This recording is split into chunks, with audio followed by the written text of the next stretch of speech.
kita duluan yang ingat atau dia yang ingat gitu. Terus ketika makin dekat selangkah, Allah makin dekat ke ini. Gitu. Nah, maka tagline kita apa? Zikir aja dulu. Bahwa kita juga bukan menyembah rasa, tapi kita menyembah yang menciptakan rasa.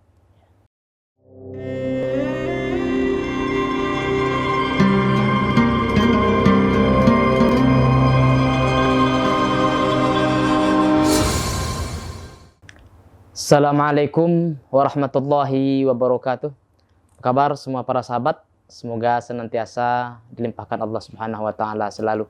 Alhamdulillah, segala puji hanyalah milik Allah Subhanahu wa taala. Serta salawat dan salam Allahumma shalli wa sallim wa barik ala sayyidina Muhammad wa ala alihi wa ashabihi ajmain. Amma ba'du. Sebagaimana biasa, kita sudah sampai pada episode yang kesekian kalinya pada masih dalam program Pengopi Ngobrol Pintar ala Sufi.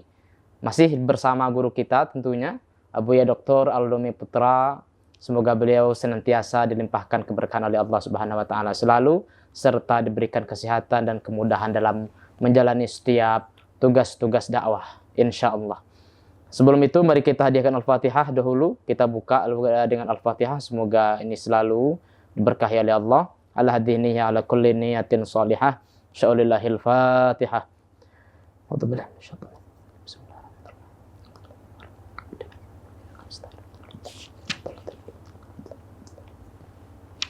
Amin ya rabbal alamin. Apa kabar Buya? Alhamdulillah. Alhamdulillah sehat Buya ya. Makin segar sebagaimana seperti biasa. Alhamdulillah. Mohon maaf sebelumnya Buya. Kita kalau tidak salah episode kemarin itu membahas tentang zikir ya Buya. Dan lebih tepatnya mungkin mujahadah nafs. Mujahadatun nafs. Mulai Buya menerangkan tentang nafs-nafs itu bagaimana memujahadahkannya, apa saja yang kemudian harus dilakukan dalam proses mujahadah itu, dan sampailah kemudian beliau menjelaskan kepada kita tentang zikir.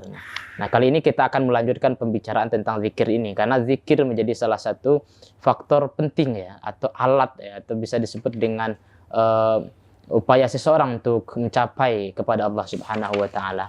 Nah, kira-kira Bu ya,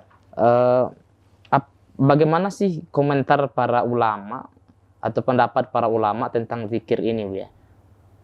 Khususnya ulama-ulama sufi. Oke, baik, bismillahirrahmanirrahim. Assalamualaikum warahmatullahi wabarakatuh. Waalaikumsalam warahmatullahi wabarakatuh. Alhamdulillah. Salatu wassalamu ala sayyidi Rasulillah. Huwa awwalu man zakarallah. Allahumma salli wa sallim wa barik ala firdausil a'la mustahil jannati sayyidina Muhammad wa ala alihi wa ashabihi wa atba'ihi muthbitin.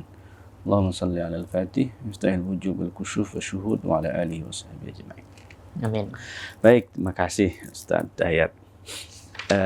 Kemarin kita sudah baru menyinggung sedikit terkait dengan zikir ya.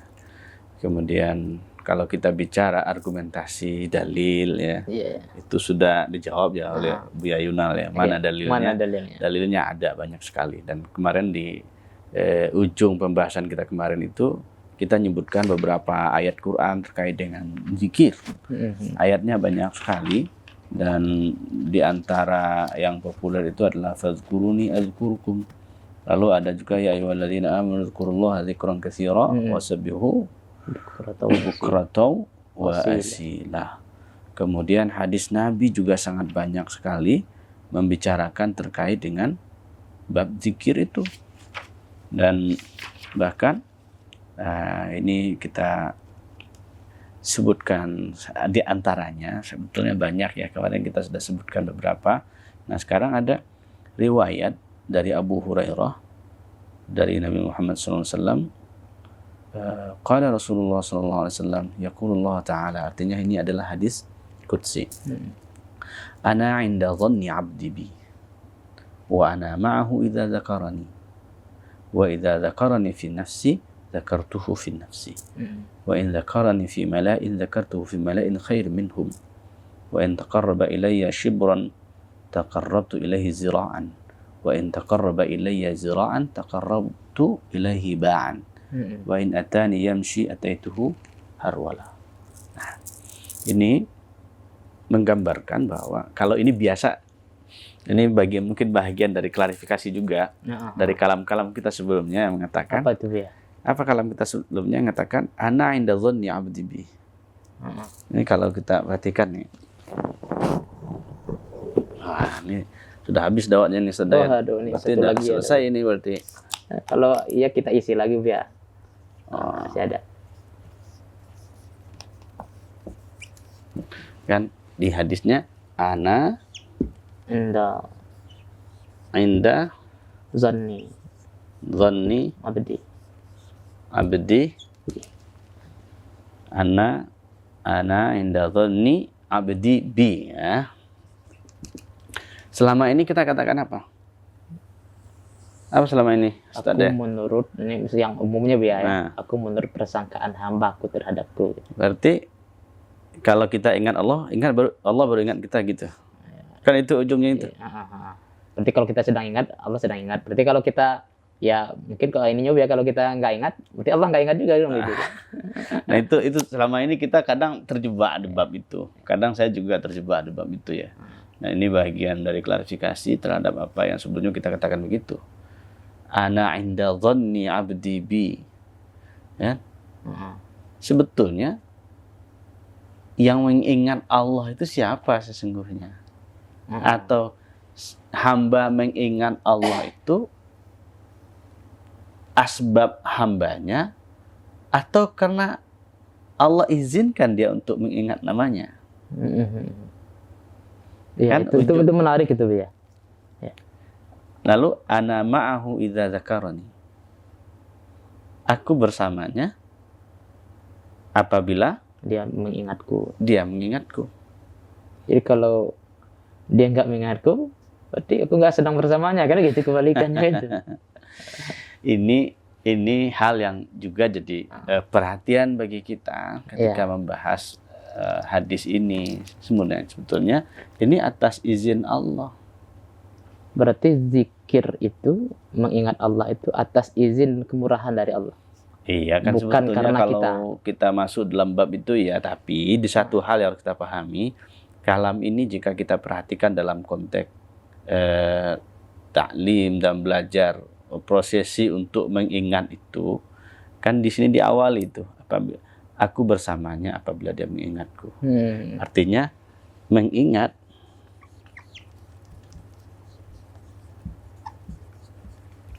ya.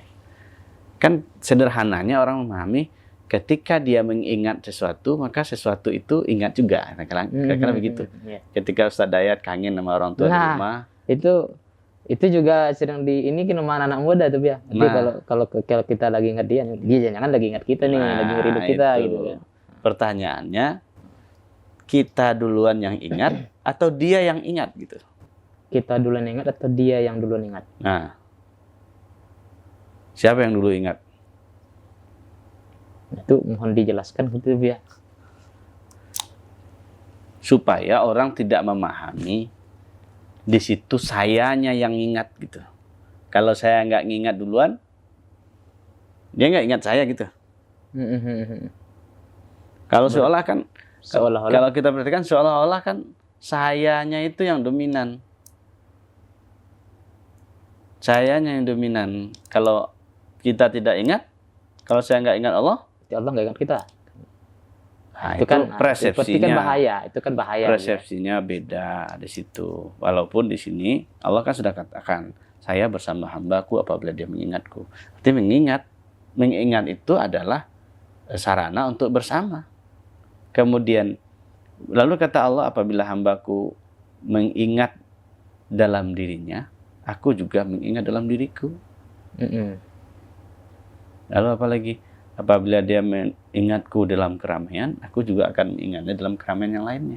Dalam kesendirian mengingat Allah itu, jadi mengingat itu dalam kesendirian atau keramaian. Mengingat dalam kesendirian, mengingat dalam keramaian, itu sama aja sebetulnya. Sama aja. Tapi beda loh ya. Situasinya kan berbeda. Nah, situasinya berbeda memang. Iya, situasinya berbeda, mengingat dalam kesendirian dan keramaian.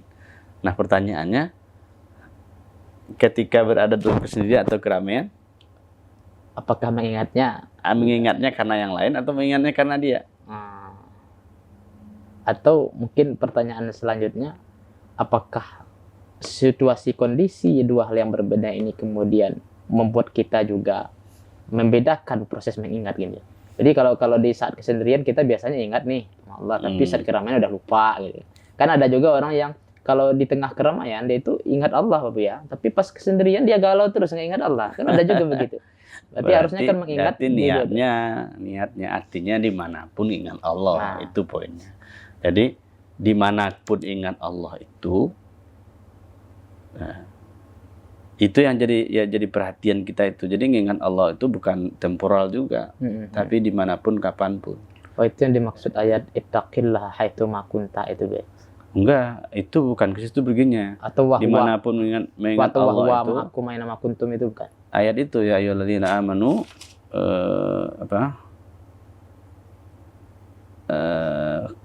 kok jadi lupa kita ayatnya. Kan ada juga ayat itu. Alladzina yadhkurunallaha qiyaman wa qu'udan wa 'ala junubihim itu. Nah, itu menunjukkan bahwa kita itu mesti berzikir dalam berbagai hal. Nah, walaupun di situ menggambarkan dalam duduk, berdiri atau berbaring, itu menunjukkan di mana saja kita berzikir. Berarti nggak ada perbedaan sebetulnya. Nah, ini kan kalau kenapa kita munculkan dua hal ini? Kadangkala orang berzikir itu belum tulus dia. Kan berzikir itu mesti dengan ketulusan. Bagaimana cara mengetahui zikir itu tulus atau tidak? Tulus atau tidak itu jika tidak ada embel-embel yang lain. Jika ada embel-embel maka itu belum tulus. Contohnya dunia itu ya. Ya terserah mau apa, yang penting embel-embelnya. Zikirnya untuk mendapatkan ini dan itu kan banyak. Ya, terserah mau embel-embelnya apa ya. Iya. Tapi poin yang dibicarakan di hadis ini semuanya berzikir di dalam kondisi apapun. Dalam kondisi apapun, dalam kondisi sendiri, dalam kondisi berjamaah. Lalu jika kita mendekat kepada Allah sejengkal, Allah mendekat sehasta. Nah, itu maksudnya apa itu ya? Jadi kan dalam yang saya pahami bahkan dalam beberapa dalil yang lain bahwa Allah itu lebih dekat kepadamu dari urat nadimu sendiri. Nah, terus ketika makin dekat selangkah Allah makin dekat ke ini. Gitu. Nah, itu maksudnya apa ya? Allah itu tidak pernah jauh dari kita. Kitanya aja yang terhijab dan terdinding. Maka di sini adalah bab rasanya. Kita munculkan rasa. Allah itu kan lebih dekat daripada urat nadi. Aqrabu min hablil warid.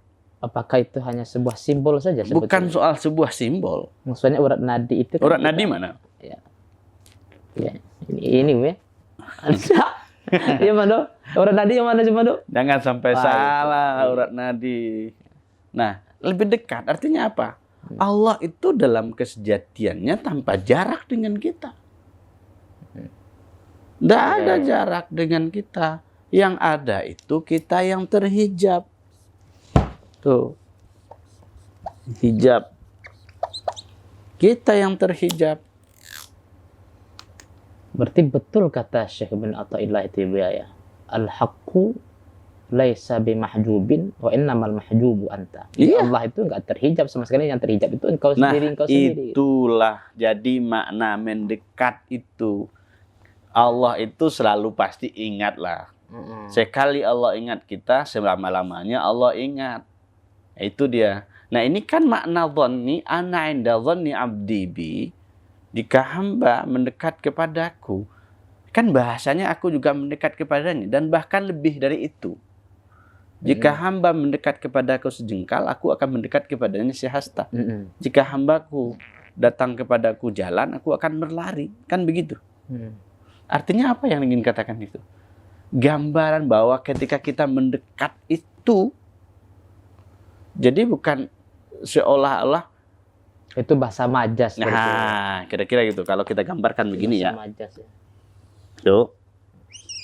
Ini kan lagi-lagi kita bicara ini. Ini akhirat, ini dunia. Gambarannya mendekat ke Allah itu kan mendekat ke akhirat. Nah, ketika kita mendekat ke sini, Mendekat terus, mendekat. Artinya apa? Allah lebih segera mendekatkan diri, Allah lebih dekat. Jadi poinnya apa? Murni lah, sungguh-sungguh. Nah, itu juga ketika kita bahas bab sungguh-sungguh itu, walladzina jahadu fina lanahdiyannahum subulana itu. Sungguh-sungguh mendekat kepada Allah itu. Sungguh-sungguh mendekat. Jadi apa ya yang ingin saya sampaikan itu? Jadi yang harus kita hindari dari hadis ini apa? Jangan kita sampai menggunakan persepsi kalau kita nggak dekat kepada Allah, Allah nggak dekat kepada kita gitu. Kita hanya ingin sampaikan persepsi itu, jangan begitu. Allah dalam kalamnya sudah jelas, aqrabu min hablil warid. Nah, zikir yang dilakukan itu adalah untuk memunculkan kembali rasa dekat kepada Allah itu. Zikir untuk memunculkan rasa dekat. Tapi kan masalahnya Kita kan sudah dekat, yang hilang itu kan rasa. Kalau nggak dapat rasa, nah ini lagi dalam berzikir jika tidak dapat rasa, zikir terus. Maka tagline kita apa? Zikir aja dulu. Bahwa kita juga bukan menyembah rasa, tapi kita menyembah yang menciptakan rasa. Artinya yang ingin kita katakan dalam tataran ini, kenapa? Kan orang sulit untuk menerjemahkan ayat aku lebih dekat daripada urat nadiku. Untuk membuktikan Allah lebih dekat dari urat nadi itu gimana gitu.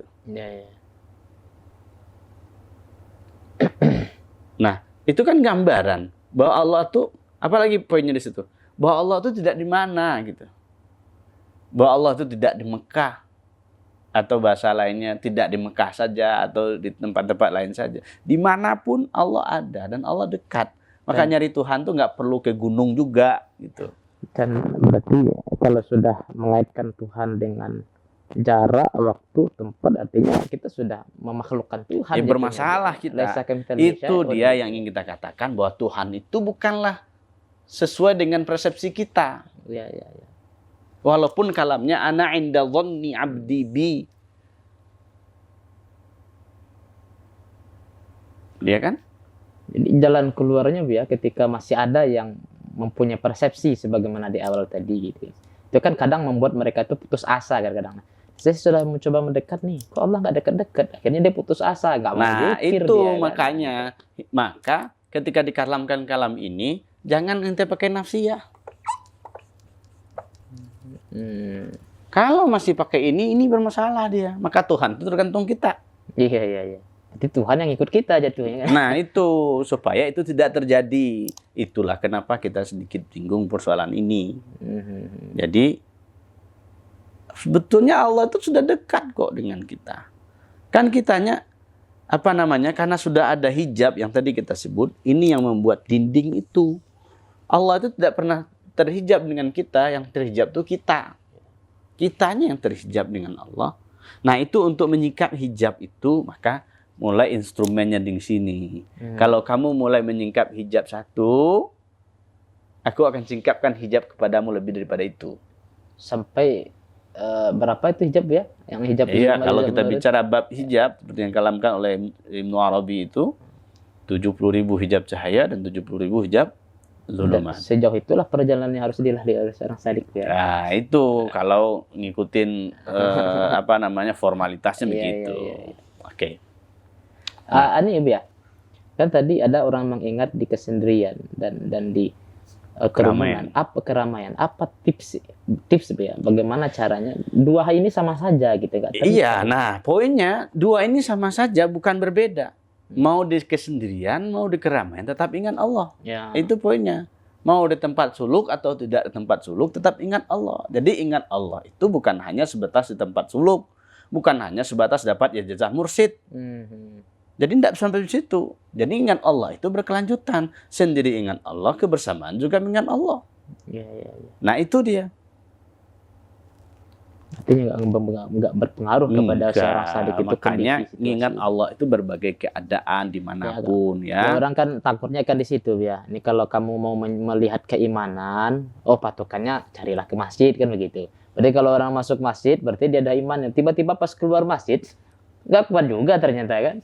Karena jadi tempat itu kan nggak jadi pengaruh sebetulnya ketika kita mengingat Allah Subhanahu wa Nah, taala. itu dia bagimu tadi ya begitu. Nah, Nah, kita kan sedang belajar. ya. Prosesi belajar memang begitu kadangkala.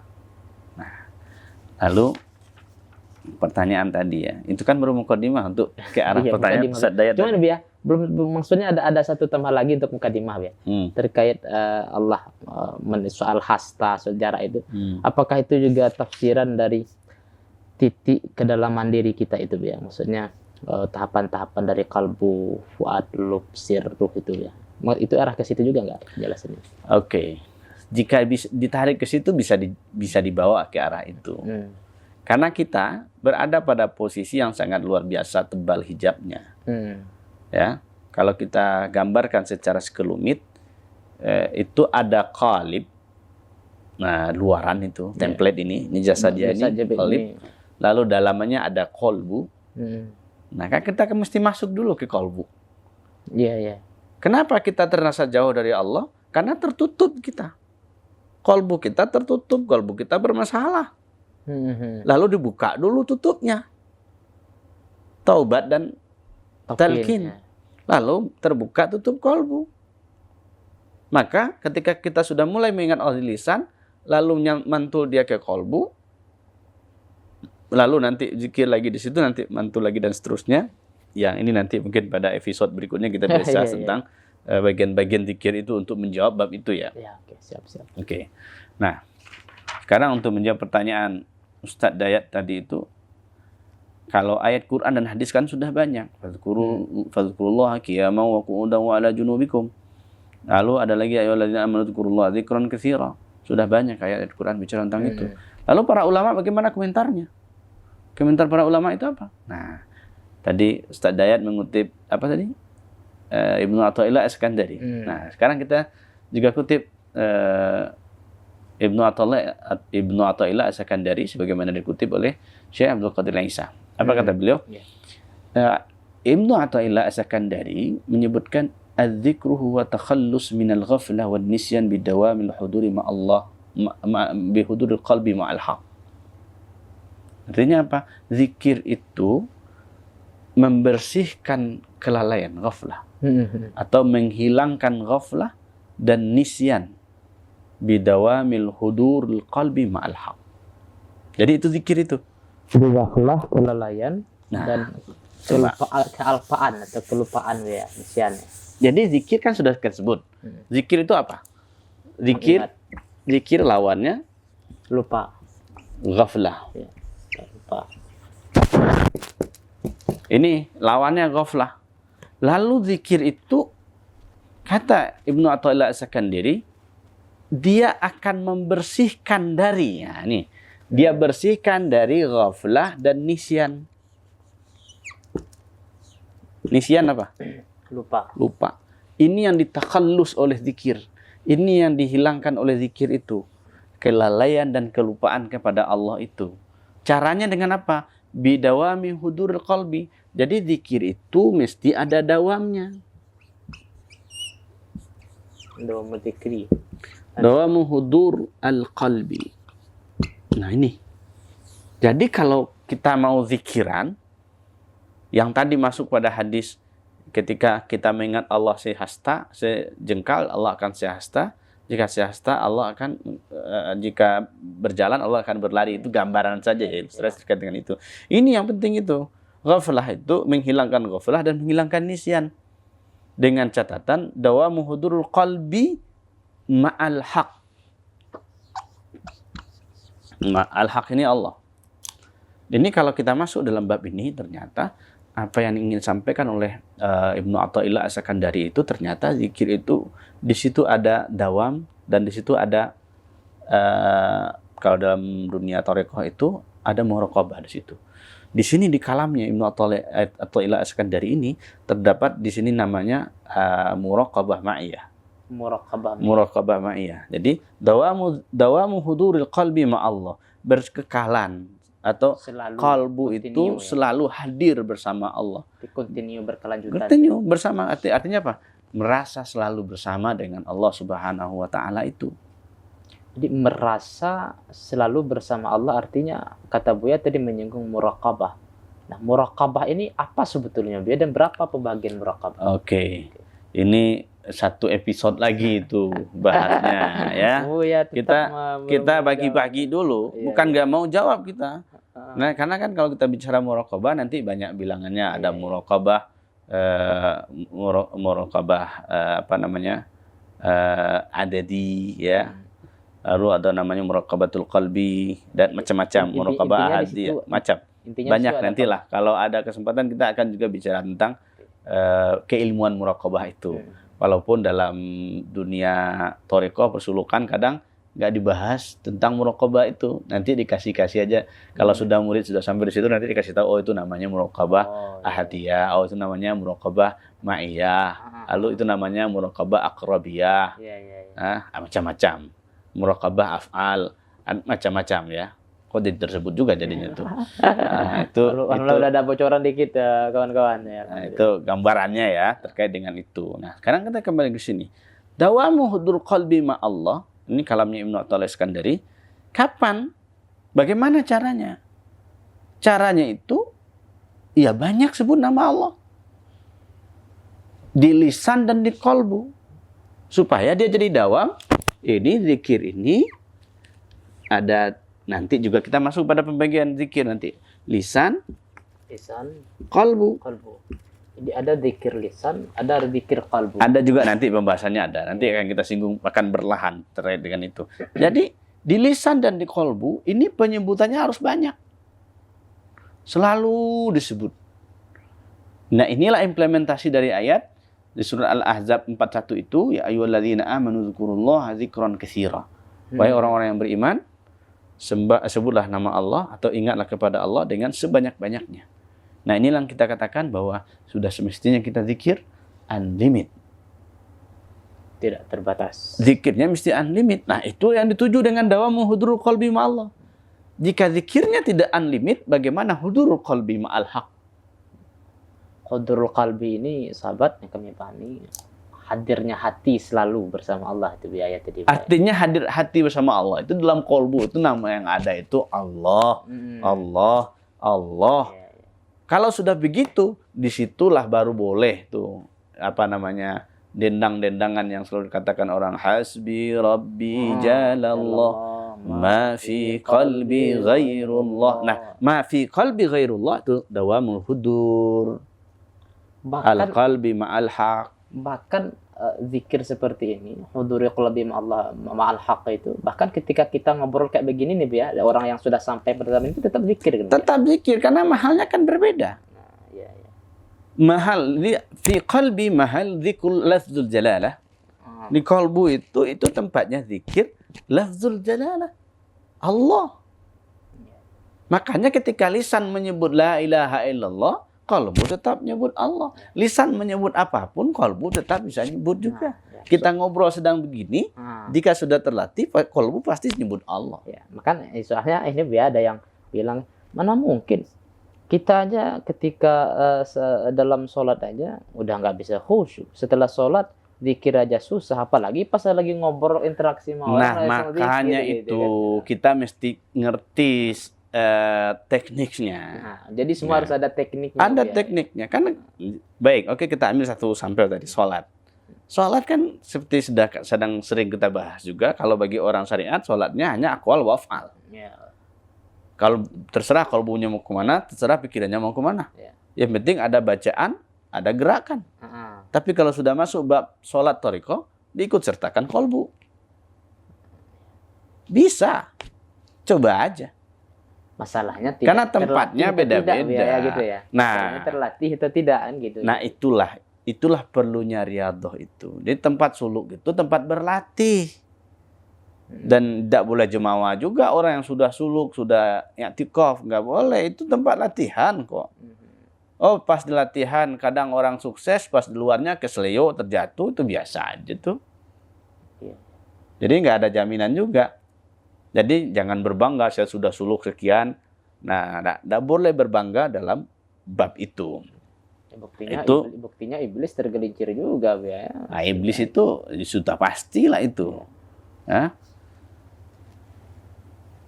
Ini baru satu kalam ulama terkait dengan pendapat ulama terkait dengan bab zikir. Apa zikir kata Abdullah Ibnu Athaillah As-Sakandari. Berarti ini banyak lagi ini sebetulnya pembahasan kita terkait dengan ini. Oke, ini terakhir lah. Berapa menit lagi, Bang? Masih bisa ya? Masih ada kan? Oke. Ini 10 menit saja kita membahasnya. Jadi bagi Ahmad Ibn Ajibah, beliau mengatakan bahwa orang itu tidak akan futuh dia, atau seorang hamba tidak akan sampai ke maqam ridho kecuali dengan mendawamkan atau memfokuskan diri kepada 3 hal. Yang pertama, tenggelam dia dengan nama Allah. Artinya apa? Karam dia dengan menyebut nama Allah. Nabi, nama Allah itu membuat orang bisa futuh. Sering menyebut nama Allah itu membuat orang bisa menjadi ridho. Futuh ini apa, Bu? Futuh ini sudah mulai tersingkap dia. Yang tersingkap apa? Ini panjang lagi nih perdebatannya. Iya. Jadi bab kita futu nanti kita bisa kita singgung juga, bab futu, bab kasyaf ya, bab usul, bab musyahadah, itu nanti barangkali satu tema yang akan kita bicarakan dalam bab itu. Yang penting pertama itu kata Ibnu Ajibah itu, zikir menyebut nama Allah itu ya orang yang tenggelam di dalamnya, itulah nanti akan sampai orang itu ke makam ridho. Itu baru poin 1. Dan mesti juga bersahabat dengan para zakirin. Jadi orang ahlu zikir itu juga bersahabat dengan ahlu zikir. Nah, lalu dia juga berpegang kepada amalan syariatnya. Jadi jangan tinggalkan juga syariatnya. Walaupun kita sudah zikiran, syariat ditinggal, enggak. Jangan tinggalkan syariatnya. Kita mesti berpegang teguh kepada syariah al-Muhammadi. Nah, itu poin sederhana ketika kita bicara dalam bab ini. Yang penting, zikir itu semuanya mendawamkan hadir qalbu bersama Allah, dan itu adalah pembuka futuh, usul, kusyuf, dan sebagainya, dengan catatan selalulah menyebut nama Allah Subhanahu wa Ta'ala. Barangkali itu dulu Ustadz Dayat, nanti kita coba sambung lagi ya. Ya, ini terima kasih banyak, Bu ya. Ya. Ini baru sepersekian kecilnya para sahabat, baru mukaddimah bisa dikatakan, dan belum habis juga mukaddimah sebetulnya. Masih banyak yang perlu kita diskusikan, kita tanyakan lagi kepada Abuya. Ya, sebagaimana kata Abuya tadi, bahwa zikir itu adalah bagaimana kemudian ujungnya hati kita hadir selalu bersama Allah. Bagaimana selalu terikat kepada Allah, baik di tengah keramaian maupun di saat kesendirian. Artinya, zikir yang dilakukan dengan cara ini, di dalam situasi kondisi ini, baik keramaian atau dan sebagainya macam lainnya, itulah hakikat sebetulnya kita udzkurullaha dzikran katsira, itu ya, bahwa zikirlah kepada Allah dengan zikir, sebutan ingatan yang banyak. Mudah-mudahan kita termasuk ke dalam ahli zikir. Mudah-mudahan dan selalu bersama orang-orang yang zikir. Amin, insyaallah. Mungkin demikian sahabat. Terima kasih banyak atas perhatiannya. Mohon maaf bila ada kekurangan. Terima kasih. Assalamualaikum warahmatullahi wabarakatuh. Ya.